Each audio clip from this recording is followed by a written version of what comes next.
Xitoyning besim tushirishi natijasida naq tutqun qilinib Qozog'istonda nazarband qilingan ot yurt tashkilotining boshlig'i Serjan Bilashev o'g'li qo'yib berildi.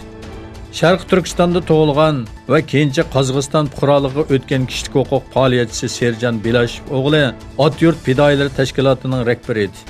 U tunugin ichilgan sudda shartlik holda qo'yib berildi. Mutaxassislar Xitoy hukumatining Uyg'ur va boshqa musulmon oz sonliqlarni kollektiv shaklda qo'lga olish sababli kelib chiqishi va madaniyati bilinmaydigan yangi bir avlod paydo bo'lganligini bildirdi.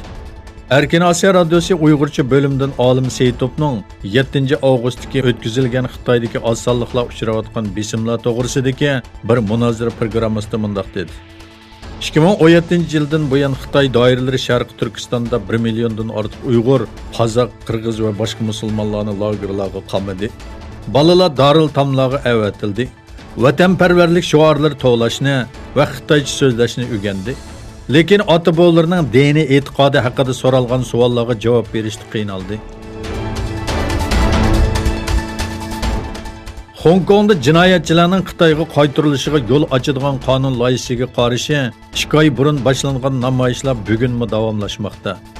Rayonda 3 oydan buyon jiddiychilik sabab bo'lgan hukumatga qarshi namoyishlar bugun 3 farqli joyda elib berildi.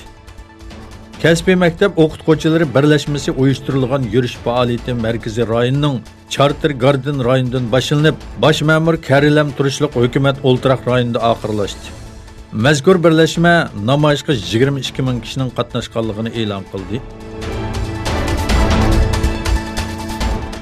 Afg'oniston poytaxti Kabulda bir murosim salonida yuz bergan portlashda nurg'un kishining hayotidan ayrilganligi bildirildi. Afg'oniston Ichki ishlar ministrligi bayonotchisi Rahimi bayonot e'lon qilib, Kabuldagi 6-xavfsizlik rayoniga joylashgan Kasri Dubay to'y murosimi saroyida portlash yuz berganligini bildirdi. Hujumda oz deganda 22 kishining o'lganligini bildirdi. Hujumni hozirgacha hech kim ustiga olmadi.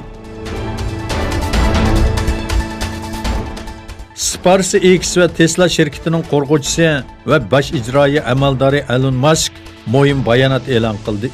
U Twitter hisobida e'lon qilgan bayonotda Marsga yadro bombasi atayli dedi.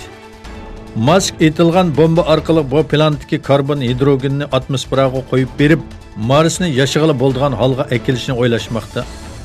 Elon Musk bir televiziya programmasida o'zidan so'ralgan Mars haqida nima uchun bunday qat'iy so'z qilganligi va bu planetda yashash imkoniyati yo'qligi haqida so'ralgan savollarga javob bergan edi.